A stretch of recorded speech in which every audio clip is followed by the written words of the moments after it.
Hey, hey everybody. I'm Brandon Thomas Lee, and I'm here with Dr. Nora Volkow, Director of the National Institute on Drug Abuse and part of the National Institutes of Health. Today, we will be discussing, addiction, recovery, mental health, and how COVID-19 affects it all. Dr. Volkow, thank you for being here today with me. Well, thanks very much for having me. It's a pleasure. Amazing. How are you doing today? Are I'm you good, and staying you? safe? I'm good. Yes. I'm good. I'm coming to you live from my dark cave in Los Angeles. My evil lair. I'm just kidding. Where are you at the moment? I'm in Maryland, Bethesda, and it is very light in here, as you can see. And I'm very excited to be with you. Oh, Virtual. amazing. Yeah, yeah. In LA, it's all we like it dark, and it's all about ambiance. We like it I'm kidding. light here. And it's all about politics. Exactly. Politics. Keep it light. A couple really important talking points for us today. Of course, addiction, recovery, mental health, and of course, everyone's pressing issue at the moment, COVID-19, and kind of how it all wraps itself up in one thing. And the first question I would really like to talk about, or the first topic, is that our society, when it comes down to it, doesn't really like to discuss topics of addiction.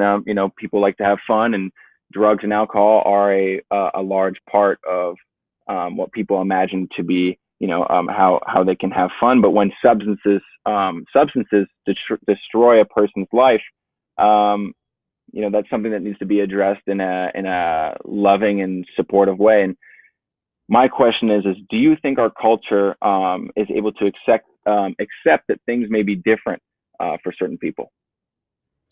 It has been hard to actually get people to change their perspective in terms of the difference that exists between all of us in our capacity to, for example, drink alcohol and be able to control it versus individuals that are unable to do so and they just escalate and drink more or take more and more drugs and they can no longer exert some control over those very strong urges. And what has been so very difficult is that we all see the world through our own eyes. And so people see if I am able to just drink alcohol or smoke marijuana once in a while, why can that person not do the same? If I can do it, that person should do it. And that has led to a massive misunderstanding because there are very significant differences in our own biology and our upbringing that will determine the extent to which you actually may be more or less vulnerable to fall into that compulsive pattern of drug taking. So it has been hard. I think for people, it is very difficult to realize that the experiences that they have are not necessarily the same that someone that is taking drugs and cannot stop it is living or experiencing. Yeah, and I think that's something that is very hard to grasp even for someone going through addiction at the time. I know for me, before I went through recovery, I didn't understand that it was a physical dependence of mine, and an involuntary act, is the point to where it got to where I didn't know that I couldn't stop. And that's what it is, and what most people don't understand is it becomes sort of um, an involuntary act, and it's very serious. And some people struggle with it, and some people don't. And I think that understanding where the divide is where it's a little tricky for people to understand. And addiction is looked at with the sort of a stigma as a failure of character, as if people could just get better if they wanted to. And whether that's really the case, what does the science show behind that? The science actually tells us that, first of all, we have a need to explain our actions. So when you have a very strong desire, you say, or do something, you say, well, it is because I had this or that reason. And we also like to feel that we are in control of our actions. So I do this because I choose to do it. So it's very difficult to actually grab the concept that you may be doing something as you describe it automatically without really being you, the one that is guiding that action. And by you, I mean your conscious awareness. So we can fall into these repetitive automatic patterns of behavior where we are no longer in the cognitive control, the capacity to say, I'm going to do this and carry it through. And we all are more or less able to do that. I mean, no one is perfect. We all have moments when we say, okay, I don't want to eat more of those chocolates. And yet I cannot stop it. And particularly if I'm stressed, that becomes much harder. So we have that capacity most of the time of exert self-regulation. But if we are very stressed, then we lose it. And there are people who are much more vulnerable to fall into these automatic modes of behavior, and where the control, actually the ability to control, is much lower. And that is at the essence of addiction, and at the essence of differences in vulnerability between people on to addiction. Because the question is, a lot of people take drugs, and yet a very relatively small percentage, we don't know what it is, 10, 15%, will become addicted. And so the question is, what is the difference between someone that can still control versus someone that has not? Yeah. And why is it that some people become addicted and some people don't? Well, there are multiple factors that actually determine your vulnerability to addiction or not. A very important one is your genetics. So as we know, there are families where there are many more people that have problems with alcohol or cocaine, and this has been recognized for a long time. And scientists like to quantify things. So they say 50% more or less of your risk may be genetic. But your environment is also very important. So, for example, if you are brought up in an adverse environment, or another environment where you have early exposure to drugs, that will increase your risk of becoming addicted. And indeed, for example, we now know that the younger you start taking drugs, the higher the risk that you have of becoming addicted. So, and another element that is very important and is crucial to speak about, because it actually can lead us to prevent addiction, is if you have any symptoms of anxiety or depression, or you just don't feel well on your skin, that sense of unease as a young person, that puts you at very high risk of taking drugs. Why? Because you're trying to escape. And one of the ways that you escape is taking drug. And guess what? When you take a drug, all of a sudden you feel much better. And your brain automatically learns to associate that state of well-being with the drug. So the next time that you're feeling depressed or anxious or uncertain, then you have this desire to take the drug, because it has been memorized in the brain resulting in such a way that it leads to an automatic behavior. It's a memory that translates into an action, whether you're conscious of it or not. And so that's why it's so. I want to highlight the recognition that symptoms of depression, anxiety, anything that makes you feel sort of not well in your skin, boredom, all of them can increase the likelihood that you start to take drugs and that you will get hooked up in drugs. Yeah. And so we talk about stressors, and we talk about how anxiety and depression and these certain things can trigger or make it much harder on someone who is dealing with these problems. But now, in the environment we're living in with COVID-19 and everyone's being forced to stay inside, what are we seeing with people in recovery when dealing with this, or recovery or substance issues when dealing with social distancing and COVID-19? Well, it's particularly challenging for people that are trying to stay in recovery, for people that are trying to control the drugs they are taking. It's challenging for all of us, but it's even more for them. And we do know now, this is another area that has been widely investigated and corroborated by scientists, that stress is one of the factors that triggers drug taking. And so when you were asking me what are some of the factors that increase your vulnerability to addiction, stress is one of them. And COVID is incredibly stressful because of the uncertainty, because you are actually also seeing people that you care for suffering. You see the devastation that it's having in our country, in the world. And at the same time, you are seeing, including the economical turmoil, the lack of jobs. And if you're a person in recovery, that is a period, that is a state of enormous vulnerability for relapsing.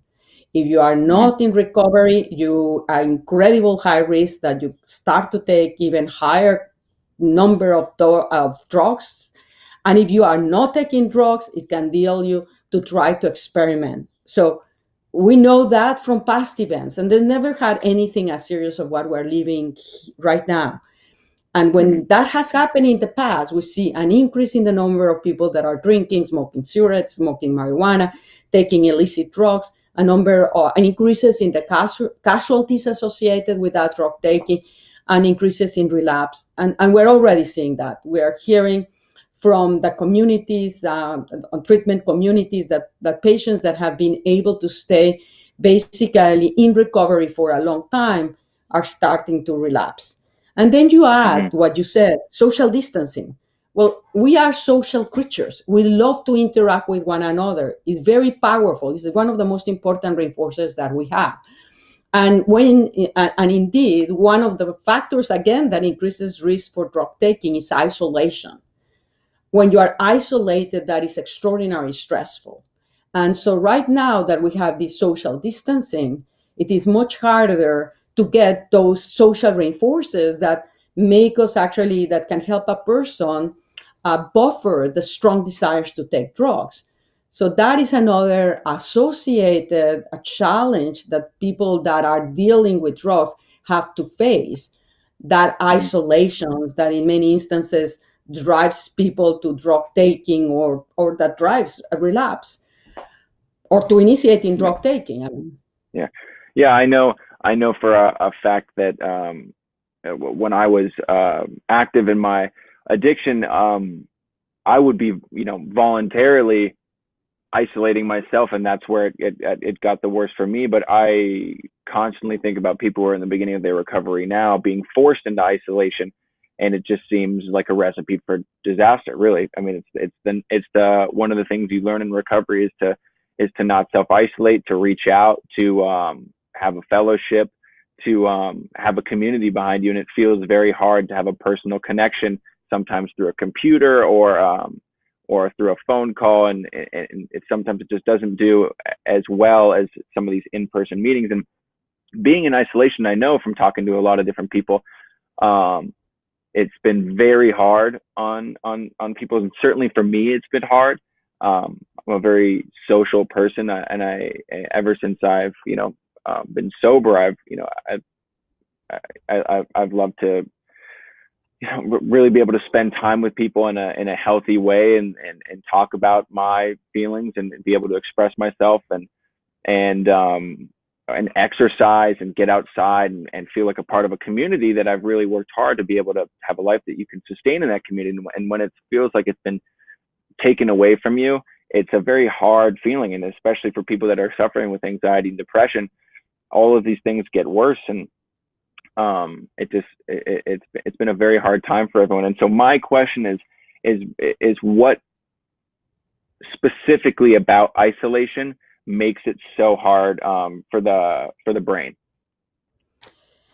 Well, our brain actually evolved to maximize social interactions, and biologically it's necessary because we depend on each other in order for us as individual and as a species to survive. So not surprisingly, there are multiple areas of the brain that are engaged in social emotions, social behaviors. They're extraordinarily important. And so, for example, one of the worst things that you can do to a person, to a human being, is isolate them. And that's why when you do something wrong in prison, they put you by yourself in a room. And that is one of the worst punishments that you can give. And the same thing with a child or a teenager. One of the worst things that you can do is neglect them, remove any social contacts. And that interferes actually with the way that the brain develops. It's as important as that. But I think that when you were telling us your story and your own awareness that you were isolating and your own awareness about understanding how the anxiety and the depression play into taking drugs, into generating that desire, you've already done one of the important steps, which is the recognition of what's happening inside you and the recognizing of what are the triggers that can lead you to drug taking. And so now you are aware that this is a very stressful situation, that the social isolation, which is hard on you, is one of the danger points. And so what my message in all of this is, first of all, to recognize that these are periods of high risk for drug taking and relapse. And therefore, you have to be particularly cautious and look for alternatives that can provide you the reinforcement that you are not going to be able to get as you used to get it in the past. So even though it's not the same, I do think that actually these virtual technologies, this ability to dialogue with friends or to actually go and watch someone, I mean, like you are doing right now, telling us your story, sharing it with all of us, it allows me as a person to experience and to learn from you. And that Mhm. element of feel, it creates a sense of feeling part of something else that is very powerful. So even though it's not as ideal as being physically present, creating these groups and networks where people can support one another is actually a very positive element that can help someone stay in recovery or not reach out to drugs when they have the strong urges. So we need to adapt to the circumstances.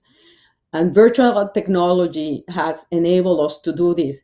And you also said something that intrigued me very much. And you sort of says, well, I do know that exercise helps me.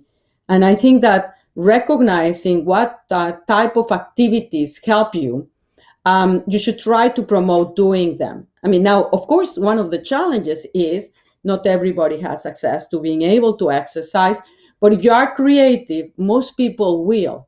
But the other Mhm. element is sometimes when you're stressed, you say, I don't have the energy to go now. And you need to be aware that this is the time that you need to have the extra energy to overcome the inertia of not doing it.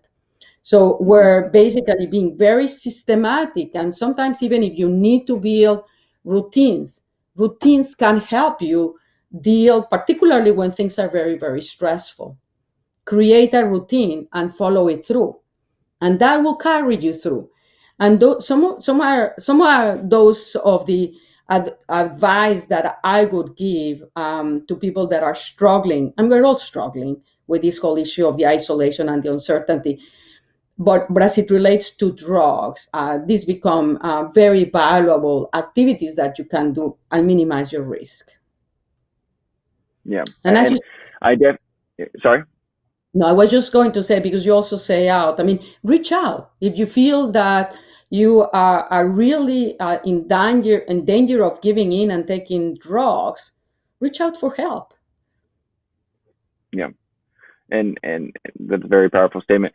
And something that I believe in a lot is the power of opposite action. So when I feel down and when I feel tired, and I really don't want to do anything, I know that then and right then is the time where I need to pick myself up and do something, because it only gets, you can only you only get lower from there. And I think realizing and trying to be as self-aware as possible when you're feeling those ways and trying to act in the opposite helps very much. And that's something that I've found a lot of success with. And I think moving on, I think a lot of people have this on their minds, is that um, there's a lot we have to keep in mind when different states are starting to reopen.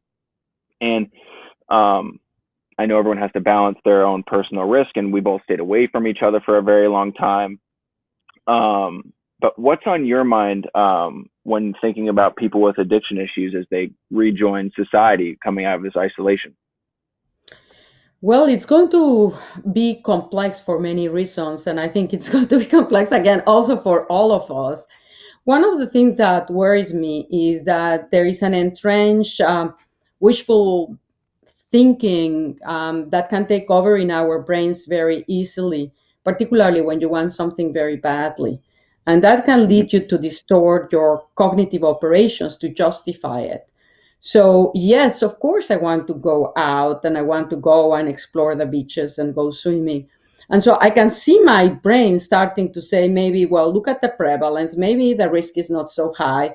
Maybe we should be taking risk. And I'm seeing myself doing this. And I think that we are all going to, of course, go through it because there's a point that we all are tired of being in isolation and we want things to change. The issue here is that sometimes being impatient is not necessarily the best strategy. So, this is a background that will affect all of us, whether we have a problem with drugs or not. Additionally, for people that are coming back into a society that is open its doors, is that we are in the post-COVID. I mean, we're still in COVID, but the isolation, the quarantine is over. And in the meantime, in that period, we lost many jobs. And so what are the challenges? Because if you want to stay in recovery, actually, even if you are not a problem with substance use disorders, in our sense of well-being, we do want to have a sense of mission, of value. We want to be self-reliant. We need to pay the bills, and some of us, I mean, depending on where you are, I mean, depend on those jobs for survival of your family, and that is an extraordinary stressful time. And that is Yeah, one of the things that I'm very, very concerned about. um, yeah, the the lack of jobs, the decimation also in the process as of the support systems that we used to have, even at the level of the hospitals. The level of support that they were doing in the past may not be able to carry through at the same levels because of the revenue losses. So yeah, those are things that we will. I mean, we don't know yet at the moment, but we will start to learn, and then of course we'll need to figure out how to address them. But those are issues that I am very concerned about. yeah. It's very interesting because in recovery, a lot of the times people are going through it to regain some sort of stability in their lives, find some sort of success. And when all of that becomes threatened and you can't work, a lot of people, it's certainly even myself at times consider, why try so hard to keep it all together? When, I don't have a job, I don't have income, I'm broke, like why, a lot of people could be thinking, why keep it all together and why not just throw it all away? So it's definitely a very interesting time, and it's a very dangerous time for people in recovery. And I'm definitely scared for a lot of people, and I'm hoping that through the proper channels that people can be provided the right support, and people continue to reach out and stay in contact online, and stay a part of the community, because there is a light at the end of the tunnel, and this will end. But it's just a matter of making it through this very tough time. And I know you talked a lot about routine, and when your routine gets interrupted, it kind of throws you for such a loop. If you're a very routine oriented person, you've built that into your recovery. So it's definitely a scary time for everybody. And I think I think it will be very interesting to see what happens. And I have another question, is that so people that are still using drugs while isolated, what are your biggest concerns? For people that are taking drugs in isolation, my main concern relates to the fact of those that are taking opioids, because opioids depress your respiration, you stop breathing. And we have a Hmm. very good medication that if you administer it, you can actually reverse the overdose. But someone has to administer it for you. So if you are by yourself, no one is going to observe when you are basically going to the overdose, and you'll lose consciousness. So it's not like you can just administer the medication to reverse yourself. You need someone else to administer it. So I'm Mhm. horribly concerned, actually, that people may be dying from overdoses that should have been reversed. But the Mhm. isolation has made that much harder. Yeah. That's my So main concern. There are concerns also about other drugs, but this is, I guess, at the top of my list.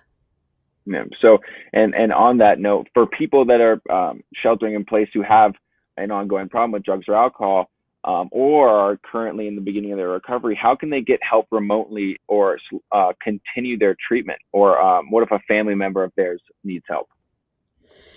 One of the positive advances that has happened with the tragedy of COVID has been it has forced us to come with alternatives. So, for example, now we very rapidly embrace something that had been going on for several years, which is telehealth, but it had been taken on very, very slowly and gradually. Now it's Mm-hmm. all over the place, and that has made it much easier for any one of us to access a therapist, to access a clinician, and to be able to get that help. But that does require that you have an internet. And again, not everybody has, but overall, it has massively expanded access to therapists.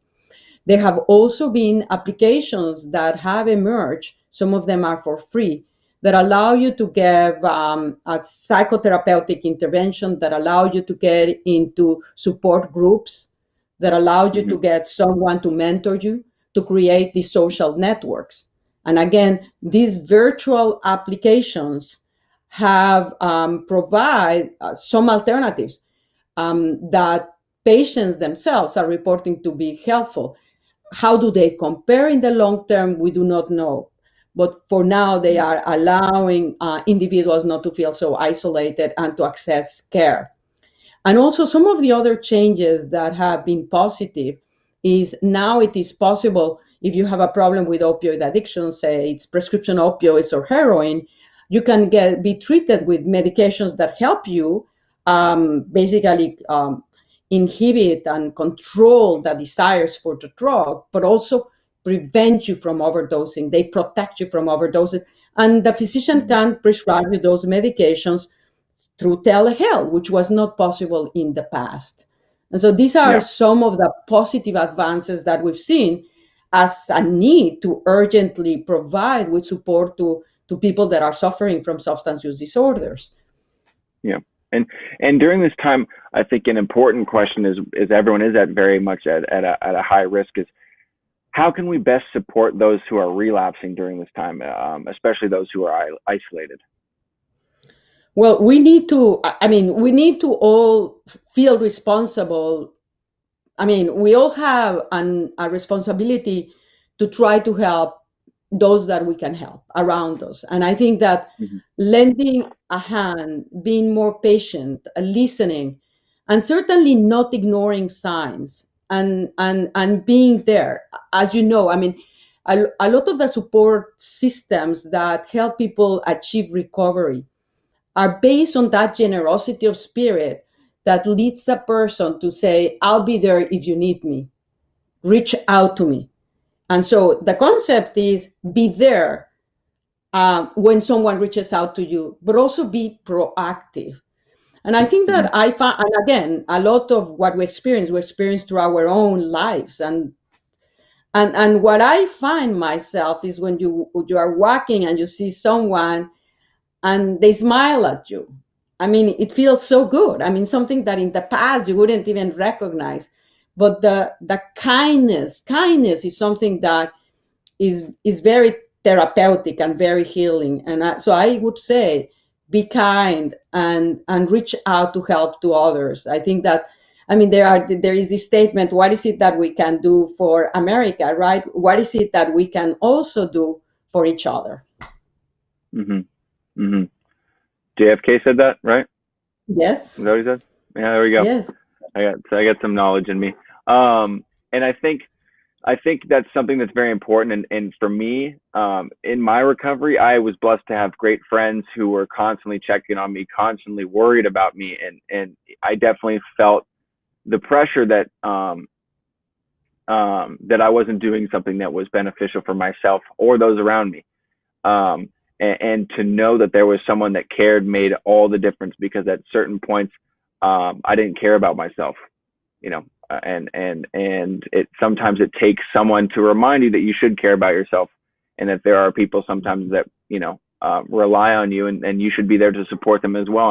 And I'm lucky and blessed that I'm here, and blessed that I was able to have access to the finest treatment and recovery programs, and access to some of the finest people I've ever met in my life. And some people just aren't that fortunate. So if you do have a friend that's struggling, or a family member or anything, just reach out, ask them how they're doing. It makes all the difference. It made all the difference for me, and it could for them. And that's definitely something that I'm very passionate about, is staying in contact with someone who you think might be at risk. And it's a very challenging time right now. And I think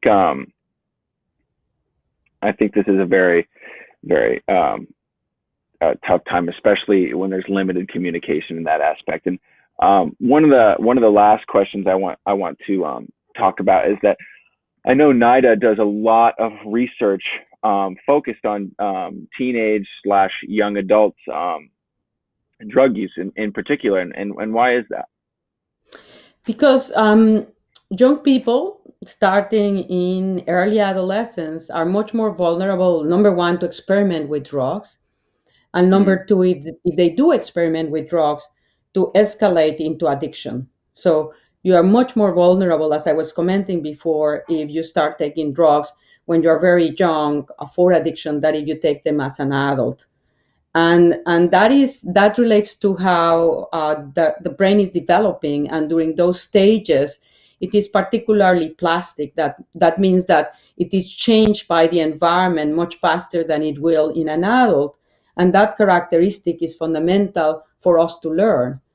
But the negative side of it is that if you take a drug which modify the brain, physically modify it, those modifications happen faster if you are an adolescent, and tend to be longer lasting. And hence why for us it becomes so important to develop research that can help us guide prevention interventions. And now, for example, the life of adolescence is completely changed. I mean, adolescence is a period in which you are very much tethered to your peer groups. We're always social creatures, but in adolescence and young adulthood, that is particularly dramatic. And so what are the consequences of removing that very strong social interactions in the life of a teenager or a young adult, and how do you compensate? What I am optimistic about is the human brain has extraordinary resilience.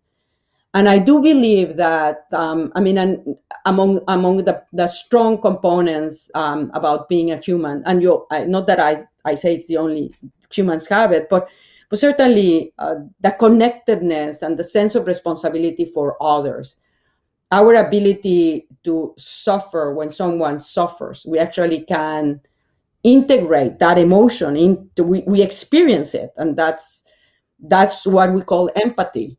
And that leads us to take action. And I think that combination of us as humans that can feel the suffering from others, and at the same time our capacity for innovative and invention, will allow us to clearly overcome it. The issue is, in the meantime, of course, what is it that we can do to help those that are struggling?